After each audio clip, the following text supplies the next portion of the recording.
Una, una alegría de poder compartir la palabra. La charla de hoy día, la charla de hoy día se llama Preguntas Profundas. Lo que pasó es que a Rosy le hicieron un par de preguntas hace unos días y una de ellas, que es la primera que vamos a tocar hoy día, me hizo analizarla bastante y de ahí arrancó esta reunión de hoy día, ¿sí? La pregunta es, ¿por qué tuvo que morir Jesús por nosotros? Pero más allá de eso, porque todos sabemos que tuvo que morir por nuestros pecados, etcétera. ¿Por qué Papá Dios, nuestro Padre, permitió eso? ¿Por qué tenía que morir y no podía ser de otra forma mucho más ligera, ¿no? Entonces vamos a entrar en el tema porque este tema va a hablarnos mucho de qué cosa es lo que realmente Dios piensa, siente y planea para nosotros, ¿sí? ¿Cuál es realmente lo que nuestro papá quiere para nosotros? Ok. El primer punto que hay que definir es qué es pecado. Lo hemos explicado una y otra vez. Pecado es errar el blanco, ¿correcto? Hay dos formas de errar el blanco. Uno es apuntar al blanco, pero no con la suficiente fuerza o con la suficiente dirección. Y otra es de frente ni siquiera apuntar a ese blanco, sino tirar a otra parte. Cualquiera de dos es pecado, porque pecado es errar el blanco.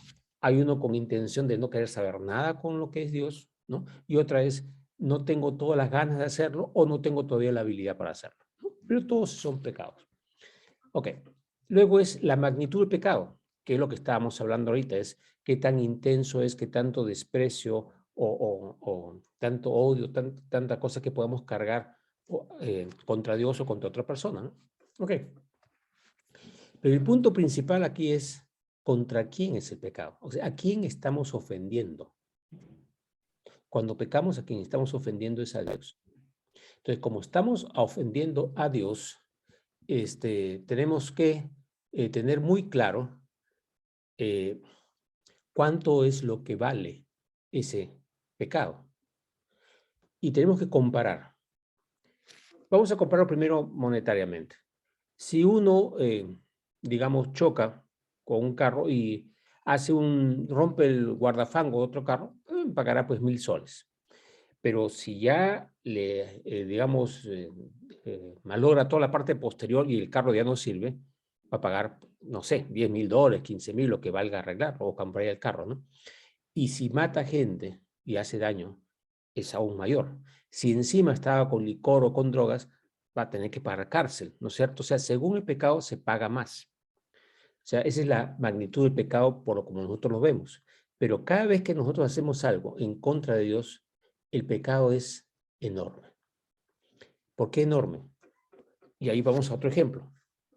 Le tiro una piedra a una persona, le tiro una piedra a un policía y le tiro la piedra al presidente de la República. Al hacerlo, el delito, conforme va subiendo la categoría, es mayor y tiene mayor pena, mayor castigo. Ok, entonces como el pecado es contra Dios, el pago tendría que ser de una magnitud infinita. Nosotros no podemos, como seres humanos, pagar algo así. Entonces, el pago del pecado, la única forma tendría que ser alguien que pague por ese pecado. Si tenemos que ir a la cárcel, estaríamos en la cárcel por toda la eternidad, porque no nos alcanzaría para una falla tan grande. Porque ¿contra quién hemos pecado? Contra el gran creador, contra el que ha hecho el universo, contra el amor puro. O sea, ¿contra quién no estamos pecando contra un delincuente, sino contra el amor, amor, amor, ¿no? Que nos ha creado. Entonces, la única forma de pagar sería alguien que pague por nosotros, porque nosotros no podemos. Ese fue Jesús, ¿no es cierto? Que Jesús murió para poder pagar nuestros pecados. Ahora, ¿por qué morir? ¿Por qué no podía haber pagado de otra forma? Trabajando, renunciando a ciertas cosas, porque también es Dios, ¿correcto? El asunto es que lo más valioso que existe es la vida. Eso es lo más valioso. Entonces, lo más valioso que entregó Jesús, ¿qué fue? Su vida. No había nada más valioso que eso. Entonces Jesús viene y da su vida por nosotros. Ahora, desde el Génesis vamos a ver que cuando, por ejemplo, Adán y Eva pecaron, obviamente, fueron sacados del puerto, sus hijos hicieron un sacrificio, ofrecieron algo. Caín ofreció su trabajo y Abel ofreció un cordero. El cordero era lo que criaba Abel. Caín ofreció lo mejor de su trabajo, pero Dios no aceptó el sacrificio de Caín, pero sí aceptó el de Abel. ¿Por qué? Porque lo que nosotros hagamos físicamente no es lo que Dios quiere. Dios quería la unión nuevamente de todos nosotros con Él. Y el único que podía pagar eso es Jesús. Entonces, el sacrificio de ese cordero simbolizaba...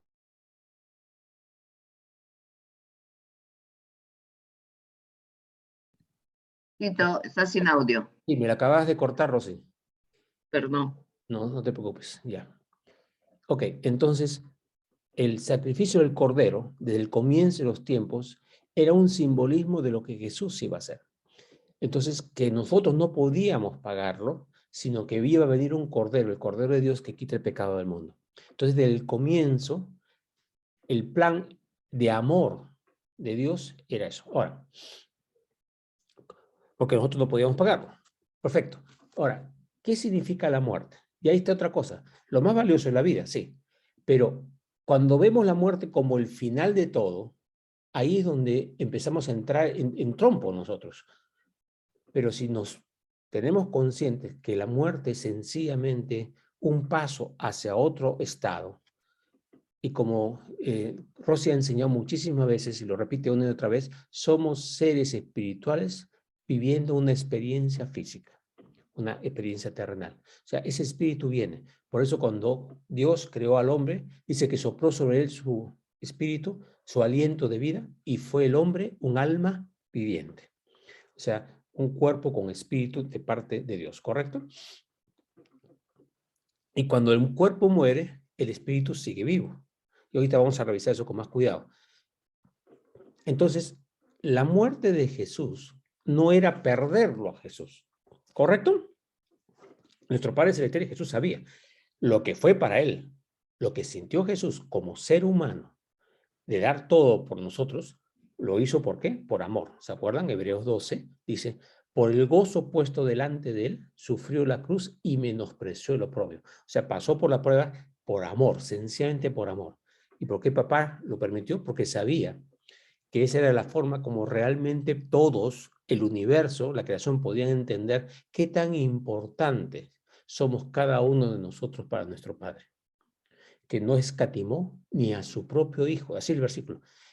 Dios no escatimó ni a su propio Hijo por nosotros. O sea, lo que quería mostrarnos claramente es su amor infinito, su amor gigantesco, su misericordia sin límites. Ok, entonces, seguimos entonces, el punto es, la muerte entonces no significa dejar de ser. Ahora, acá hay diferentes denominaciones que enseñan cosas que no son correctas. Muchos enseñan que los muertos están durmiendo o que están muertos de verdad y resucitan, o sea, como el espíritu muere y vuelve a resucitar. Hay de todo tipo de enseñanzas, pero lo que vamos a ver es qué cosa dijo Jesús acerca de la muerte. ¿Qué pasa cuando morimos? ¿Estamos muertos? ¿Estamos durmiendo? Como algunos dicen, no, están durmiendo, ¿no? Por eso dice, están durmiendo el sueño de los justos, ¿no? O estamos despiertos. ¿Qué dice la palabra? Ok. Jesús menciona la historia del rico y de Lázaro. ¿Quién era Lázaro? No era su amigo. Lázaro era un hombre pobre, muy pobre, que era un mendigo a la puerta de un hombre rico. Murió este Lázaro, murió el hombre rico, y Jesús cuenta, no va a ser la historia completa, que estaban en el otro lado, ¿no es cierto?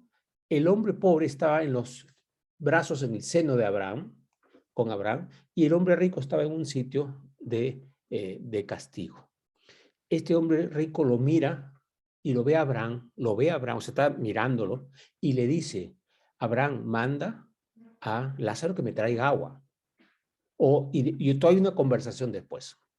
Jesús está pintando el mundo espiritual como seres vivos, hablando, comunicándose el uno por otro. Si eso se está durmiendo, no entiendo la palabra durmiendo. O sea, esa doctrina que están durmiendo, Jesús de frente declara eso, ¿no es cierto? Que están conversando, que se puede conversar.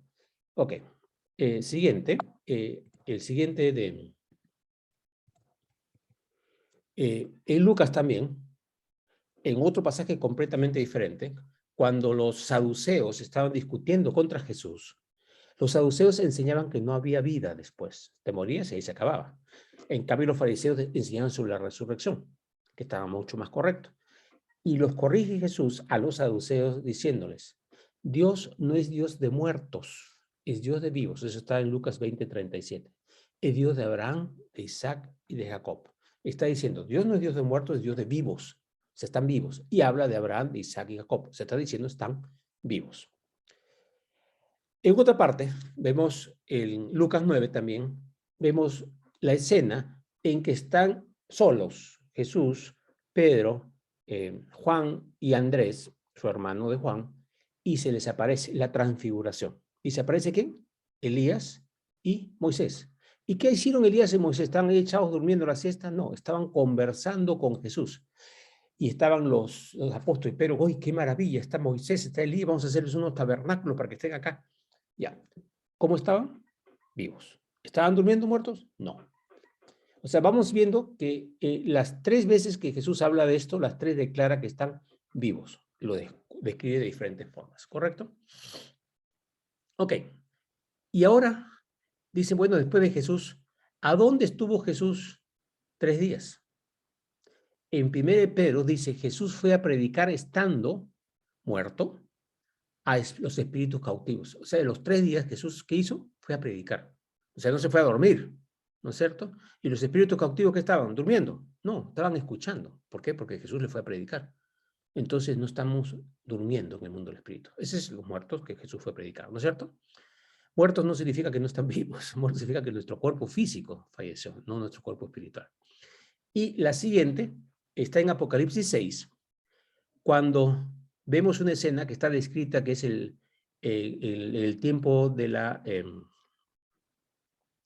gran tribulación, que describe que hay millones de almas que le están clamando a Dios y diciéndole, Señor, ¿hasta cuándo no vas a hacer esto y esto? Y Dios le responde, tranquilos, descansen hasta ese momento, porque hay un momento para todo. ¿Estaban qué? Hablando, vean vivos, ¿sí?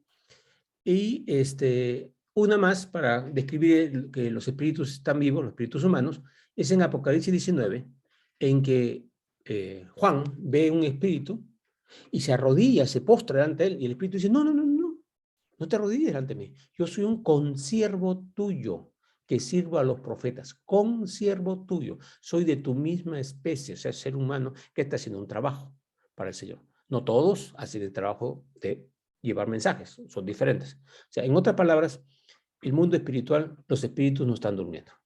¿Ok? Ok. Entonces, cuando tenemos eso bien claro, es que la muerte terrenal no es verdaderamente muerte. Hemos pasado, cuando hemos recibido a Jesús, hemos pasado de muerte a vida. ¿Y de qué muerte está hablando? Porque la palabra dice que estábamos muertos en nuestros pecados, hasta que viene Jesús y nos limpia esos pecados y ahora estamos vivos. Hemos vuelto a nacer. Nuestro espíritu ya está vivo y no puede morir, porque el espíritu no muere.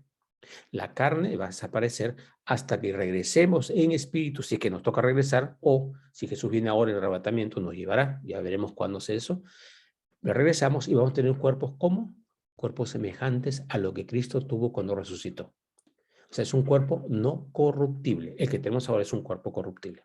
Y en ese cuerpo corruptible no podemos heredar todo lo del reino.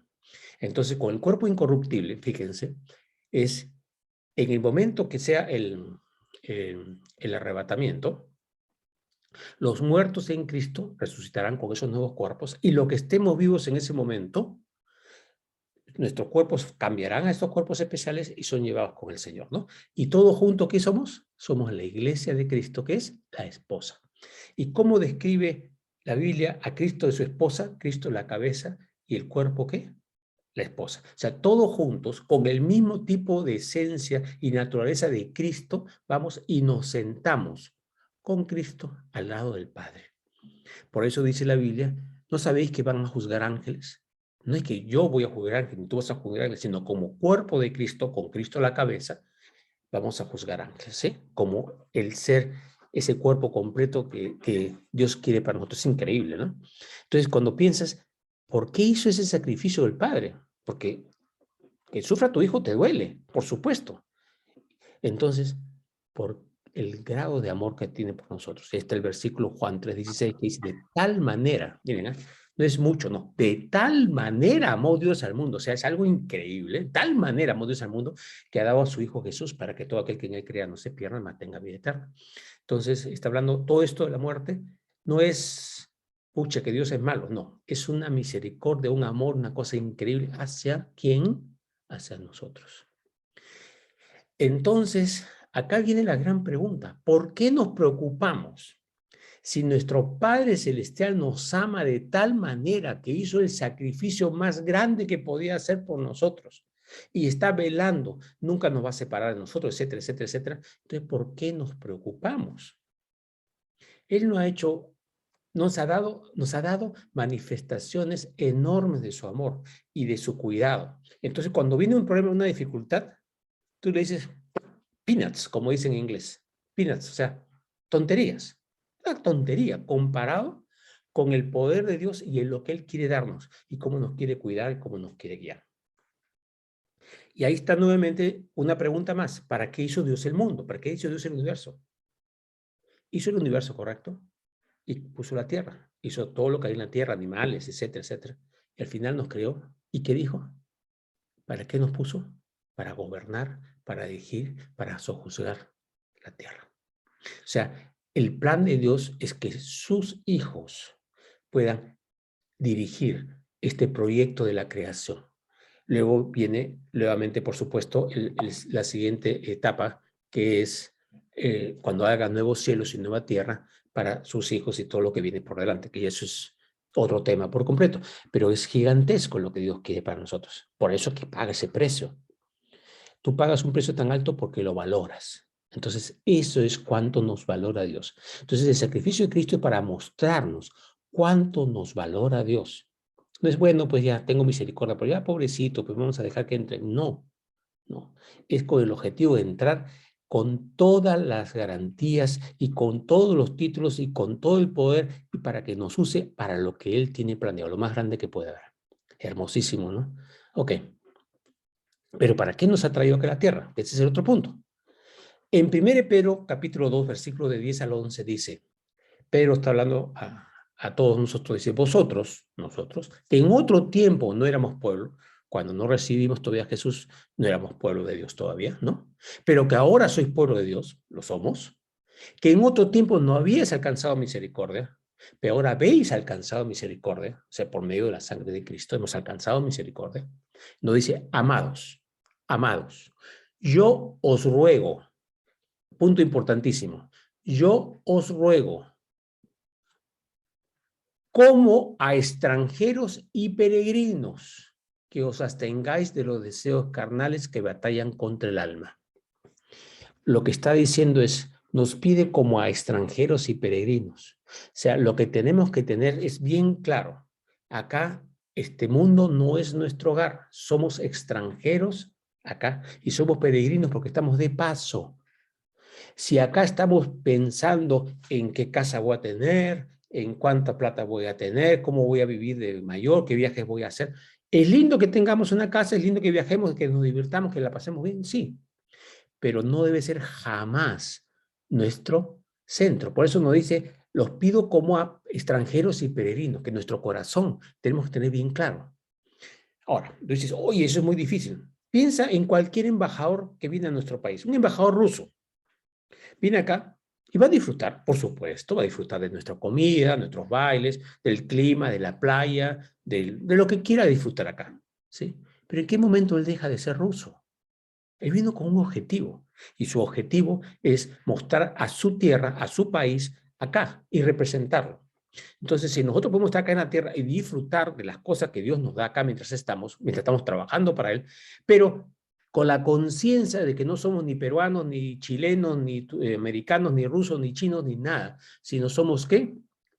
Somos la obra maestra de Dios que viene acá representando como sacerdotes, como embajadores, como reyes del reino celestial para esta tierra. Si no tenemos esta visión celestial, entonces no hacemos lo que realmente necesitamos hacer. Entonces ahí viene la pregunta nuevamente, ¿por qué nos murió por nosotros? Porque para eso nos murió Cristo, para que podamos ser esos reyes, y esos sacerdotes, y esos cosas. Rosy, un favorcito, apaga tu volumen para que no se mueva la imagen, por favor. Ok, entonces, pero dice, yo ruego como extranjeros y peregrinos que os abstengáis de los deseos carnales que batallan contra el alma. Ok, cuando dice deseos carnales, no estamos hablando de licor, no estamos hablando de sexo, no estamos hablando, no. Deseos carnales es cualquier cosa que nos ate a este mundo, que nos haga pensar que somos ciudadanos de este mundo, o que queremos sacar algo, aunque sea, entre comillas, bueno. Porque hay pecados que nos damos cuenta, ¿no? Bien claro, es adulterio, muerte, mentiras, obviamente sabemos eso, pero los que nos engañan son los otros deseos que nos atan a este mundo y que no nos permiten actuar como extranjeros y peregrinos. Entonces, por ahí es el punto que estamos conversando ahorita. Ok. Otro más sobre extranjero y peregrino está en Hebreos 11, que dice así, Hebreos 11 es el capítulo de la fe. Los primeros 10 versículos habla sobre todos, Abraham, Isaac, Jacob, habla sobre Moisés, habla sobre Gedeón, sobre todos ellos, sobre Sansón, etc. Y dice en el versículo 13, conforme a la fe, murieron todos estos sin haber recibido lo prometido. Nosotros hemos recibido la salvación por medio de Jesús, que es una de las cosas prometidas. Y todavía nos faltan varias de las promesas que vienen todavía, ¿no? El nuevo cuerpo, el nuevo cielo, la nueva tierra, etcétera, que viene por delante. Pero nosotros ya hemos recibido lo prometido. Y dicen ellos, sino mirándolo de lejos y creyéndolo y saludándolo. Y confesando que eran extranjeros y peregrinos sobre la tierra. Ok, ahí está el punto. ¿Cómo pudieron ellos, que no tenían todavía Jesús, todavía no tenían el Nuevo Testamento, no tenían la manifestación del Espíritu Santo, no veían la cantidad de milagros que hemos visto nosotros, no tenían toda esta información que nosotros tenemos, este regalo tan grande que tenemos después de la venida de Cristo? Entonces, estamos hablando de los héroes de la fe del Antiguo Testamento. ¿Cómo hicieron? Mirándolo de lejos. Pero lo creyeron y lo saludaban. ¿Por qué?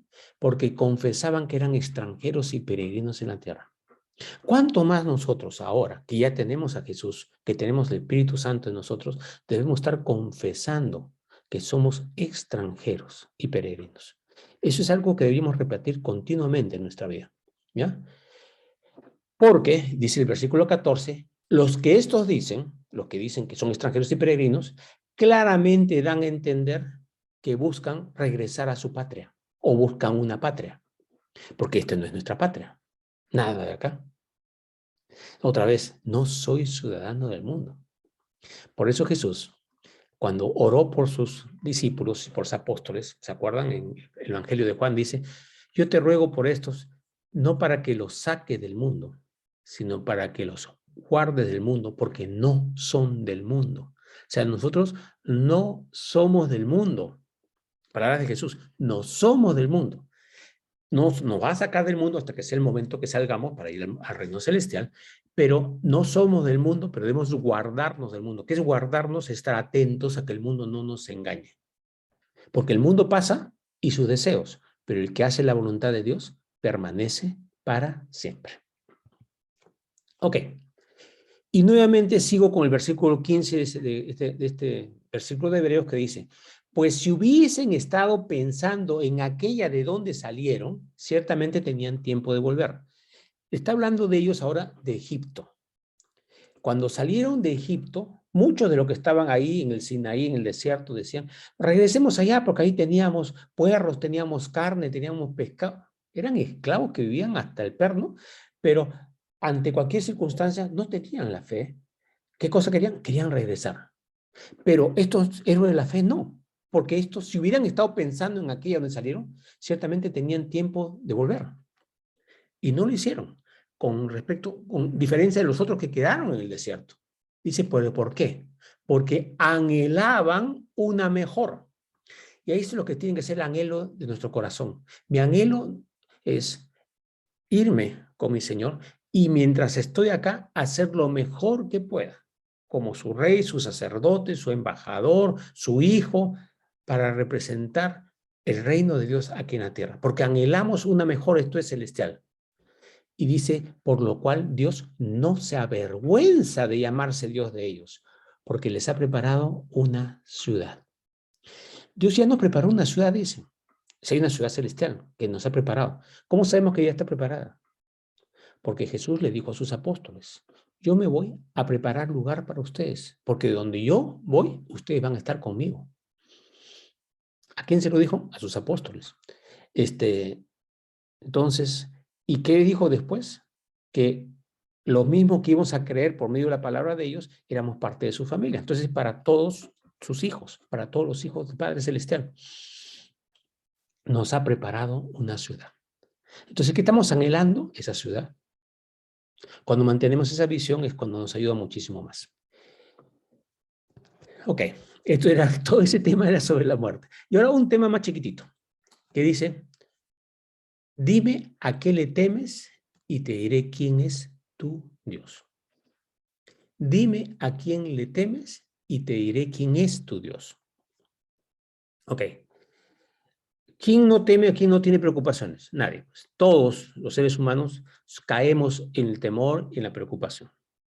Caemos. Pero, ¿qué dice la palabra? Que cuando hay dos juntos, no quedará postrado, sino que uno levantará, ¿no? ¿Quién está con nosotros siempre? Nuestro Señor, el Espíritu Santo y los hermanos. Entonces, ¿estamos para qué? Para levantarnos. ¿Para qué? Para mantenernos en la fe. ¿Ok? El punto está, hemos conversado todo lo que Dios tiene para nosotros. El problema es que nuestra visión de paz no es la visión que Jesús dijo. Él mismo dijo, yo le doy mi paz. Mi paz no es como la que el mundo da. No se turbe vuestro corazón ni tenga miedo. Nos dijo que íbamos a pasar por pruebas. Dijo, en el mundo tendréis aflicción, pero confiad, yo he vencido al mundo. O sea, cuando esperamos que no tener pruebas, estamos en problemas, porque no estamos creyendo la palabra de Dios, que dice, vamos a tener aflicciones. En otra, que está en Marcos, que dice, a todo aquel que haya dejado casa, padre, madre, mujer, hijos o tierra por mi nombre, recibirá 100 veces más aquí, con persecuciones y la vida eterna. O sea, que sí, nos va a bendecir, pero va a haber problemas también, ¿correcto? Entonces, cuando esperamos que no haya problemas, estamos en problemas, porque no ese es el asunto. Y entonces dice, oye, pero Dios es maravilloso, no es misericordioso, no es amor, no quiere que todo te vaya bien. No, lo que Él quiere es que cada día pienses como Él, actúes como Él, entiendas su amor, su misericordia y seas tú una herramienta que hace lo mismo hacia los demás, que muestra ese amor de Dios hacia los demás. Y muchas veces no podemos mostrar amor mientras no hemos sido probados. Dice con la palabra bien claro que podemos consolar a otros por medio de la consolación con que Dios nos consoló a nosotros. ¿Cómo podemos consolar a alguien que si no hemos pasado por una prueba? Cuando salimos y vemos la victoria que Dios nos ha dado, podemos compartir esa victoria con otros, ¿correcto? Ok. Y la otra cosa es que el espíritu de agradecimiento que debe estar en nosotros no es solo por lo que tenemos y lo que está yendo bien. Tenemos que agradecer, la palabra dice, tenemos que agradecer todo. Estar gozosos en todo, estar agradecidos en todo, ¿ya? Pero lo que más debemos estar agradecidos son por las promesas de lo que viene, no de lo de acá. Entonces, si la visión es esa de extranjeros y peregrinos, entonces esa cosa gigantesca que viene por delante hace que mantengamos una visión adecuada. Y ahí hay un agradecimiento mucho más grande. Porque si solamente estamos agradecidos por las cosas buenas que nos pasan, hoy estoy con salud, gracias Señor por la salud, gracias por el dinero que nos has dado, gracias porque tengo casi comido hoy día, gracias porque mi mamá le he podido ver, gracias por el trabajo, gracias porque estamos acá reunidos todos, gracias, sí, gracias todo. Pero si nuestro agradecimiento es para las cosas que están yendo bien, que deben serlo, por supuesto, debemos agradecer las otras cosas que no han sucedido, porque sabemos que estamos en el camino de Dios. Y encima agradecerle por lo que viene, que es mucho más de lo que nos da ahora encima, ¿no es cierto? Porque dice la Biblia, cosa que ojo no vio, ni oído yo, ni se ha levantado en corazón de hombre, es lo que Dios tiene preparado para los que le aman. 1 Corintios 2:9.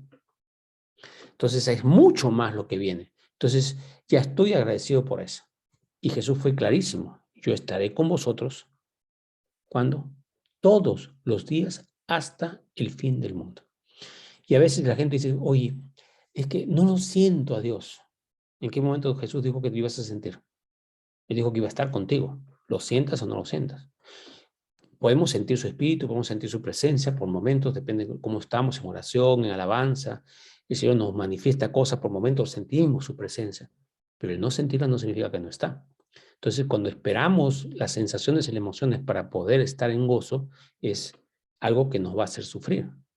Es declarar todo el tiempo, está en mí, mi Dios vive en mí, el Espíritu Santo mora en mí, tengo su salvación, soy ciudadano del reino celestial, soy su hijo, ¿no? Estoy haciendo su plan para poder andar en ese gozo. Y voy a acabar con un versículo, que es el último que dijo Mateo, en el capítulo 28 de Mateo. Nuevamente, ya redondeando con todo lo que hemos conversado, el amor encima. Entonces, Dios nos pide algo. Justo Jesús pide algo en el momento final cuando se va. ¿Qué dice? Por tanto, id, o sea, por todo esto que ya pasó, por tanto, id y haced discípulos a todas las naciones, bautizándose en el nombre del Padre, del Hijo y del Espíritu Santo. Ok. Cuando tenemos naciones, entonces pensamos, sí, pues me voy a ir a China el próximo año, voy a hacer un viaje a Colombia, voy a hacer un viaje a Bogotá, voy a hacer un viaje a Estados Unidos a Rusia, qué sé yo. Cuando dice hacer discípulos a todas las naciones, pensamos siempre en misioneros a lo lejos. Todas las naciones incluyen la nuestra. Y dentro de esas naciones incluyen nuestra casa. O sea, tenemos que hacer discípulos en nuestra casa, en nuestro trabajo, en nuestros negocios, en nuestra familia, haciendo discípulos de todas las naciones. O sea, nuevamente es lo mismo, ¿no? Estar en su trabajo. Ok. Y nosotros mismos, por supuesto, ¿no? Y termina diciéndole, ¿y esos discípulos qué tienen que hacerles? Enseñándoles que guarden todas las cosas que os he mandado. Entonces, el plan es bien claro. Tenemos que enseñarles. ¿Cómo le vamos a enseñar? Con nuestro ejemplo. Como dijo Pablo, sed imitadores de mí, como yo soy imitador de Cristo. Entonces, nosotros tenemos que imitar a Cristo y Dios para poder, ¿cómo se llama? Enseñándoles las cosas correctamente.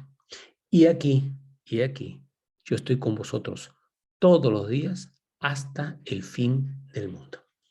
Y esa es la promesa. O sea, cuando hay un miedo, me habían contado esta historia de un niño de 5 años que tenía mucho miedo en las noches.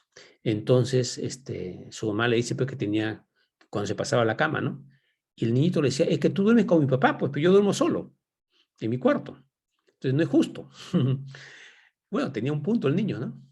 Y la mamá le empieza a enseñar, mamá cristiana le empieza a enseñar, hijito, Dios está contigo siempre, o no crees que Jesús está contigo, no te acompaña siempre donde está, etcétera, etcétera. Y el niñito dijo de repente, cuando le dijo varios versículos, dijo, bueno, Jesús lo ha prometido, y si lo ha prometido es verdad, entonces Él está conmigo, y Él es mayor que cualquier otra cosa. Y lo tomó, y ese día se le fue el miedo a la oscuridad, y nunca más se volvió a pasar al cuarto de sus padres. Entonces tú dices, oye, ya venció todos los miedos. No, venció ese miedo. Nosotros vamos venciendo paso a paso. No todos los miedos los perdemos el primer día. Puede que hayas perdido miedo a la oscuridad, pero tienes miedo a fracasar, tienes miedo a que se te enferme tu mamá, tienes miedo lo que sea, que se nos cruce en la cabeza. Obviamente el Señor tiene la victoria para todo eso. Y ahí vamos con un ejemplo. Cuando Jesús estaba en la barca, no sé si recuerdan, un día se durmió en la barca, estaba durmiendo sobre unas sogas, y surgió una tempestad.